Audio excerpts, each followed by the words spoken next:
True war encounters. Desmond Doss. They claimed rifles ruled the ridge. He proved hands could still pull men back. The rope hung against the cliff face like a question nobody wanted to answer. Hacksaw Ridge, Okinawa, May 5th, 1945.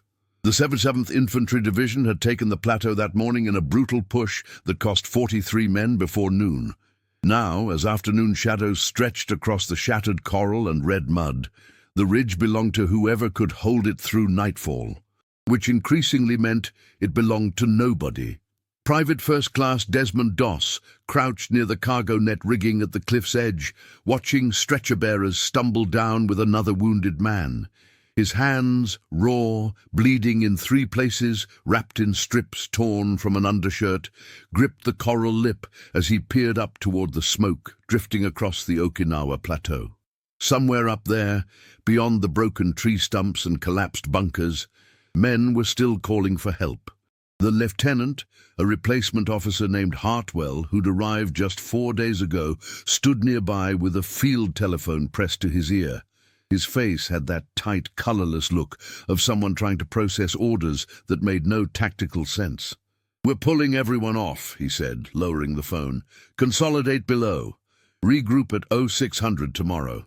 Around them, exhausted soldiers began moving toward the evacuation point, some limping, others helping wounded buddies, all of them hollow-eyed and caked in the mud that got into everything. The ridge had chewed through 2 companies already. Nobody wanted to go back up. Doss flexed his hands, feeling the sting of rope burns layered over older blisters. He'd made 7 trips up and down that cliff today. Each time, his hands had pulled another man back from the plateau. Each time, he'd heard more voices calling from the smoke. "Doss," the lieutenant said, "you hearing me? We're falling back." Desmond looked at his hands, torn palms, swollen knuckles, fingers that barely closed anymore. They were shaking, had been shaking since the 3rd rescue when a mortar round had landed close enough to knock him flat and leave his ears ringing for an hour. "Sir," he said quietly, "there's still men up there. I know that, Private. We'll get them tomorrow." Tomorrow. Desmond thought about the wounded soldier he'd passed on his last trip down, the one who'd grabbed his ankle with desperate strength and whispered something about his mother. Thought about the voices he'd heard calling medic from positions scattered across the plateau, each one growing fainter as minutes passed. His hands moved without conscious thought, reaching for the rope. "What are you doing?" Hartwell's voice rose. "Stand down, Doss." But Desmond was already climbing. Hand over hand, his torn palms screaming protest with every grip, his boots scraping against coral and mud.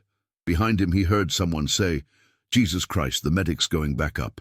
Halfway up the cliff face, Desmond paused to catch his breath. His arms trembled with exhaustion. Smoke drifted down from above, carrying the smell of cordite and something worse. He thought about the rifle he'd never carried. How everyone from boot camp to the 77th Division had told him that firepower was what mattered, that weapons ruled battlefields, that an unarmed man had no business in combat. His hands gripped the rope tighter. "One more," he whispered to himself. "Just help me get one more, Lord." At the top of Hacksaw Ridge, he pulled himself over the lip and lay flat for a moment, listening. Machine gun fire rattled from the far tree line. Mortars thumped in the distance, and underneath it all, faint but clear, someone calling for help. Desmond crawled forward, his hands digging into mud and ash, pulling his body toward the voice. If stories like this make you imagine what you'd do under fire, tell us in the comments how you think you'd react in this situation, and stay with us for the next chapters. The Okinawa Plateau looked worse than it had an hour ago. Japanese artillery had resumed shelling the American positions on Hacksaw Ridge, methodically walking rounds across the torn ground in a pattern that suggested they knew exactly where the foxholes and supply dumps were located. Each explosion sent geysers of coral and dirt into the air, the shock waves rolling across the plateau in visible ripples. Desmond moved from crater to crater, staying low, his medical bag bouncing against his hip. His hands found holes in the broken earth, a tree root here, a chunk of shattered concrete there, pulling him forward 1 yard at a time. The voices he'd heard from below had multiplied. There were at least a dozen wounded men scattered across this section of the 77th Division's position, maybe more hidden in the smoke and gathering darkness. The first man he found was a rifleman from B Company, half buried under a collapsed section of trench wall, conscious but fading, eyes tracking shadows that weren't there. Desmond's hands moved automatically, checking for wounds, applying tourniquets, packing a chest wound with gauze that was already soaked through before he finished tying it off. "Can you walk?" Desmond asked. The soldier tried to answer, managed only a wet cough. Okay, just hold on." Desmond grabbed the man's uniform straps and pulled. 170 pounds of dead weight across 20 yards of open ground, while Japanese rifles cracked from concealed positions along the ridge's far edge. His hands, already raw, already bleeding, screamed with each yard gained. Bullets kicked up dirt to his left. A mortar round detonated close enough that the shockwave lifted him off his feet. He landed hard, gasping, ears ringing. His hands never let go. At the cliff edge, he lowered the wounded soldier using the same fraying rope he'd climbed, hands burning as the rope slid through his torn palms, lowering the makeshift stretcher inch by careful inch until hands from below caught it and pulled it away. Then he heard another voice. "Medic, please." Desmond turned back toward the plateau. Below, at the base of Hacksaw Ridge, Corporal Eddie Walker watched the medic disappear back into the smoke. Walker had been one of the loudest voices during boot camp, the one who'd mocked Doss for refusing to carry a rifle, who'd called him a coward and worse. Now he stood with 3 other soldiers from the 77th, all of them staring up at the ridge in stunned silence. "He's going again," someone whispered. "How many's that?" Walker asked. "Lost count after 7. Walker thought about the lectures they'd all received in training. Fire and maneuver, concentrated firepower, the absolute primacy of the rifle in infantry combat. Whole doctrine built on the idea that weapons ruled battlefields. That's what separated soldiers from casualties, the ability to put rounds downrange. Except up there on Okinawa's most brutal ridge, one man with no weapon was doing what armed soldiers couldn't or wouldn't, going back into a kill zone again and again, pulling men out with nothing but his hands. "Rifles rule the ridge," Walker muttered. "It's what their sergeant had said this morning before the assault." Private Chen shook his head. "Tell that to Doss." On the plateau, Desmond found the second wounded man in a shell crater, delirious with pain and shock. Sucking chest wound, collapsed lung, probably internal bleeding. Doss's hands worked the wound, packing it, sealing it, his fingers moving with practiced precision even as they trembled. "What's your name?" he asked, trying to keep the soldier conscious. "Miller, James Miller." "Okay, James. We're going to get you down. Just stay with me." The drag back took longer. Miller was heavier, less responsive. Halfway to the cliff edge, a Japanese machine gun opened up. Desmond threw himself flat, covering Miller's body with his own. Tracers carved bright lines through the gathering dusk. The firing paused, reloading, shifting targets. Desmond pulled again. His palms left bloody prints on Miller's uniform. By the time he reached the evacuation point, full darkness had settled over Hacksaw Ridge. By midnight, the 77th Infantry Division's command post below Hacksaw Ridge had processed 32 casualties evacuated from the Okinawa Plateau. Most came down on stretchers, a few walking wounded stumbling down on their own. All of them told the same impossible story. The unarmed medic was still up there. Captain Franklin, the battalion surgeon, worked under canvas tarps rigged as a field hospital, his hands moving from tourniquet to chest wound to morphine injection in an exhausted rhythm. Each time the rope system signaled another casualty coming down, he glanced up, half expecting it to be Doss himself, finally wounded or dead. Instead, another soldier appeared, bandaged with Doss's distinctive field dressings, whispering about hands that wouldn't let go, about being dragged through machine gun fire, about a medic who kept saying "one more," like a prayer. "How's he still alive up there?" an orderly asked. Franklin had no answer. He'd seen combat medics work under fire before, brave men doing impossible things. But this was different. This wasn't courage under fire. This was something closer to obsession, or faith so absolute it bordered on recklessness.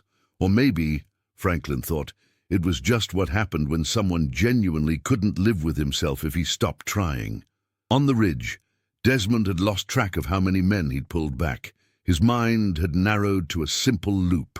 Listen for voices, crawl toward them, treat wounds, drag them to the cliff, lower them down the hacksaw escarpment. Repeat. His hands moved through the sequence automatically now, muscle memory compensating for exhaustion and pain.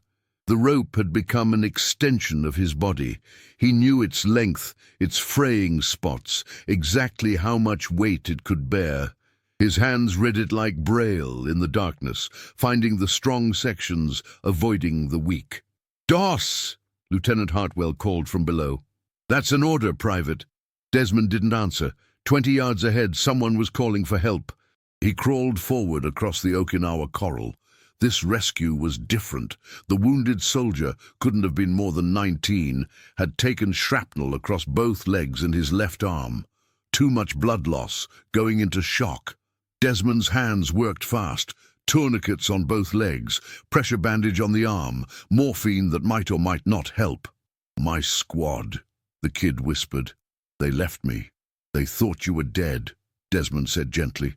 "It's okay. You're going home now." But halfway back to the cliff, Desmond's hands finally betrayed him. His right palm, torn open by rope burns and torn further with each rescue, simply stopped gripping. The wounded soldier's weight pulled him sideways. They both went down hard. Desmond lay there for a moment, stunned, his right hand completely useless. He looked at it in the dim light of artillery flashes, a mangled mess of blood and torn skin, fingers that barely moved. He switched his grip to his left hand and kept pulling. Eddie Walker, still watching from below the 77th position, saw Doss emerge at the cliff edge one more time. Even from this distance, Walker could see the medic was moving differently, favoring one arm, his movements jerky and uncoordinated. "He's hurt," Walker said. "He's been hurt," Chen replied. "Look at his hands." Walker remembered boot camp, remembered calling Doss a coward for refusing to carry a rifle, remembered the sergeant saying rifles ruled combat, that firepower was everything, that an unarmed man was useless in war. He thought about his own rifle, clean, loaded, ready, thought about how he'd barely fired it today, spending most of the battle pinned down, too scared to move. Then he looked at his own hands, unblooded, unburned, gripping a weapon that had saved nobody. Above, in the darkness and smoke of Hacksaw Ridge, Desmond Doss lowered another wounded man over the cliff. Would you follow the orders exactly, or trust what your own eyes and instincts tell you in a moment like this? Comment which path you'd take, and share this episode with someone who loves real human stories from history. The central rescue happened around 0300, when exhaustion had moved past pain into something stranger and more dangerous. Desmond had pulled 47 men off Hacksaw Ridge. His left hand barely functional, his right completely useless, swollen to twice its size, shredded skin hanging in strips. He moved through the Okinawa Plateau like a ghost, appearing at crater rims where wounded men from the 77th Division had given up calling for help. This time, 2 soldiers trapped in a collapsed dugout. The roof had caved in during an artillery strike, pinning them under a massive crossbeam. One had compound leg fracture, bone showing through torn flesh. The other had taken shrapnel across his back, couldn't move his legs. Both were conscious. Both knew they were dying. "Can't get us out," one whispered. "Too heavy, too stuck."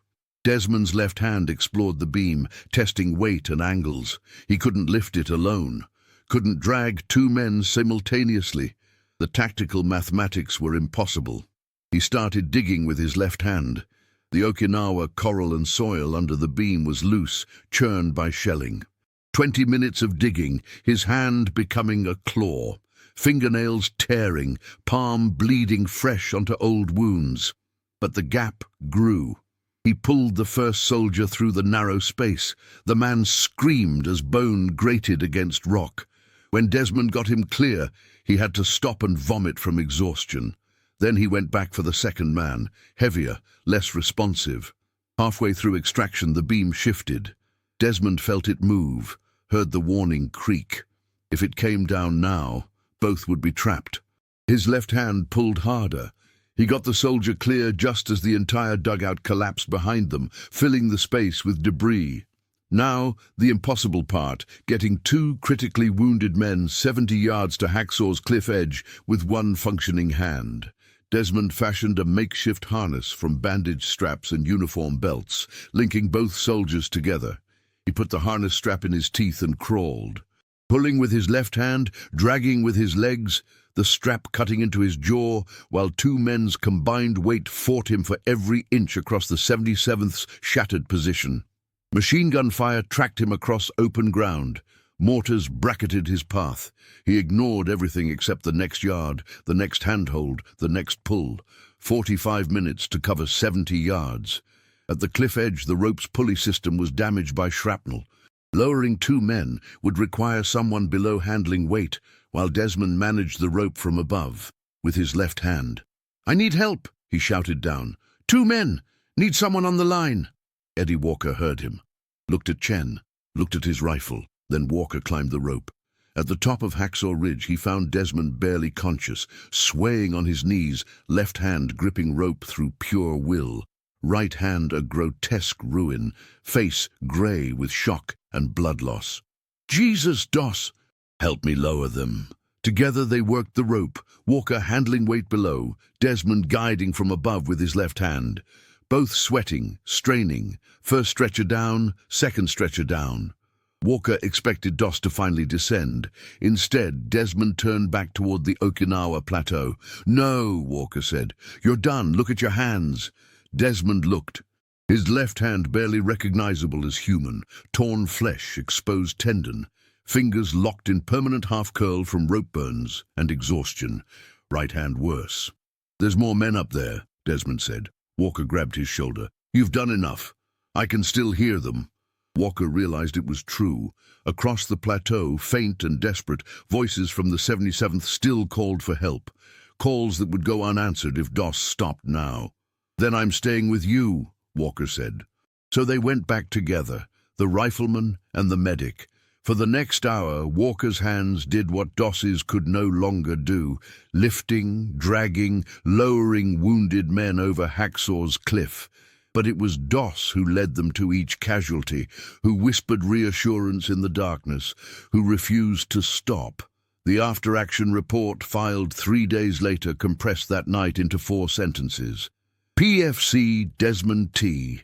Doss, Combat Medic, 77th Infantry Division, displayed extraordinary heroism on Hacksaw Ridge, Okinawa, 5 May 1945. Despite enemy fire, evacuated approximately 75 casualties. Recommend highest commendation. What the report didn't say, what Desmond would never tell the citations board or the reporters who came later, was what really happened in those hours between midnight and dawn on that Okinawa escarpment, the part where he lost count. Not just of men, but of everything. Time, direction, even his own name for stretches. His world narrowed to a loop so tight that consciousness itself became optional. Crawl forward, find the voice, stop the bleeding, drag backward, lower the rope. His left hand moved through the sequence automatically when rational thought fled, the part where he broke. Completely, utterly broke. Around the 53rd or 54th rescue, when he found a soldier from the 77th already dead, but his hands wouldn't stop trying to bandage the wounds anyway. He'd sat there in the hacksaw mud and coral, wrapping gauze around cold flesh, while his mind insisted the man was still breathing, still savable, still counting on him. Walker had to physically pull him away, shake him back to reality, the part where he couldn't pray anymore. The words that had carried him through every rescue, "One more, Lord, just one more," dried up sometime after the 40th man. His lips kept moving, but nothing came out except exhausted gasps. He kept going anyway, driven not by faith but by something more primitive, the inability to stop while voices still called from the Okinawa darkness, the part where Walker saved his life. Not once, but 3 times, pulling him out of the path of incoming mortars, covering him during a machine gun burst, physically carrying him when his legs finally gave out after the 68th rescue. The report would never mention Walker's hands during the final evacuations, while Doss lay semi-conscious against a tree stump, his own hands too destroyed to grip rope anymore, the part where a Japanese soldier had him dead to rights. Caught in the open on Hacksaw Ridge, dragging a wounded man, no weapon, no cover, just an unarmed medic and a machine gunner 30 yards away with a clear line of fire. Desmond had seen the muzzle flash start, had known he was dead. Then the gun jammed, just jammed, and in the seconds it took the Japanese soldier to clear it, Desmond got his wounded man to cover. Later, Walker would call it a miracle. Desmond would remember it as the moment he realized God didn't always work through prayer. Sometimes he worked through mechanical failure and dumb luck, the part where he wanted to quit, desperately wanted to quit. Around Rescue 40, when his hands had deteriorated from tools into clubs, when every breath tasted like blood, when the weight of the next wounded man from the 77th felt like it would snap his spine, he'd looked at the cliff edge and thought about just walking away, going down, letting someone else do it. The shame of that thought would stay with him longer than the pride of what he actually did. Desmond sat in the aid station now, 3 days after Hacksaw Ridge, while a doctor tried to salvage what remained of his hands. The right was gone, not the hand itself, but its function. Nerve damage, tendon destruction, severe rope burns down to the bone. He'd never have full use of it again. The left might recover. Might. With surgery, physical therapy, time and luck. "You saved 75 men," the doctor said quietly. 75. The number felt abstract, impossible. Desmond remembered individual faces, individual wounds, the specific terror in each man's eyes. But 75 as a sum? "How many did I miss?" he asked. "How many died up there because I couldn't reach them in time?" The doctor had no answer. The Medal of Honor ceremony happened in October 1945 at the White House. President Truman pinned the medal on Desmond Doss's chest, while photographers captured the moment for posterity. The citation read like something from a novel. "Extraordinary heroism, complete disregard for personal safety, saving 75 lives under intense enemy fire on Hacksaw Ridge, Okinawa." Desmond stood at attention, his right hand permanently curled at his side, his left hand barely able to salute. He listened to the words and thought about the parts they'd left out. The jamming gun that should have killed him, the moment he'd wanted to quit, the faces of the men he couldn't reach, the weight of Walker doing the final rescues while Desmond's hands had finally completely failed. The ceremony lasted 20 minutes.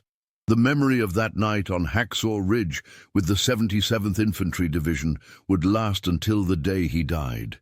50 years later, in 1995, Desmond sat on his porch in Georgia, an old man now, watching rain fall on his property.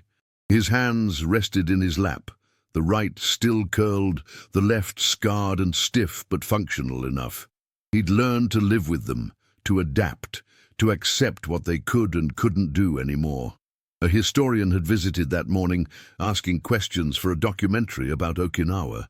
The same questions everyone always asked. What drove you to go back?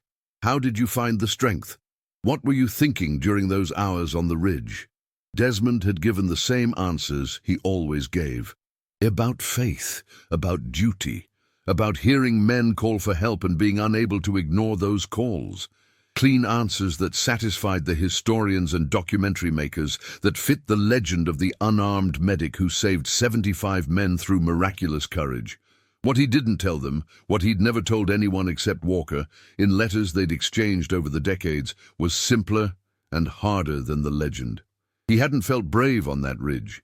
He'd felt terrified, exhausted, desperate. The prayer, "One more, Lord," hadn't been some noble mantra. It had been closer to begging, to bargaining, to the kind of desperate negotiation you made when you couldn't figure out how to stop but knew you should. The 75 men weren't a number he'd aim for. They were individual moments of confusion, pain, improvisation, and luck. Some he'd pulled back through skill, others through stubbornness. A few through what he could only call grace, not the spiritual kind, but the dumb luck of guns jamming and mortars landing 3 feet to the left instead of center. What stayed with him most wasn't the rescues. It was the voices he couldn't reach, the calls that faded into silence while he was lowering someone else down the cliff. The wounded men who died in the darkness, alone, while he was 50 yards away bandaging someone else. The arithmetic of triage that meant every choice to save one person was also a choice not to save another. The legend said he saved 75. His memory said he lost dozens more. The rain picked up, drumming on the porch roof. Desmond watched it and thought about rope burns, about how, even 50 years later, his hands ached when it rained, about how the smell of wet rope could still transport him back to Hacksaw Ridge, back to the cliff edge, back to the impossible weight of bodies being lowered into darkness. Eddie Walker had died 3 years ago. Heart attack, sudden, at home with his family. In his last letter, Walker had written something that Desmond kept in his Bible. They write about what you did with your hands, but I remember your face when you thought nobody was watching.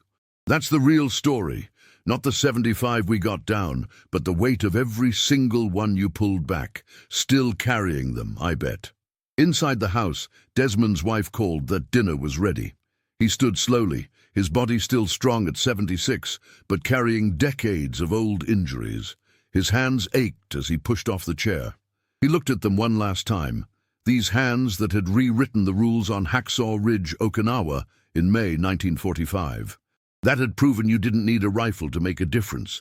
That had pulled 75 men back from death through nothing but torn palms, shredded fingers, and the stubborn refusal to let go.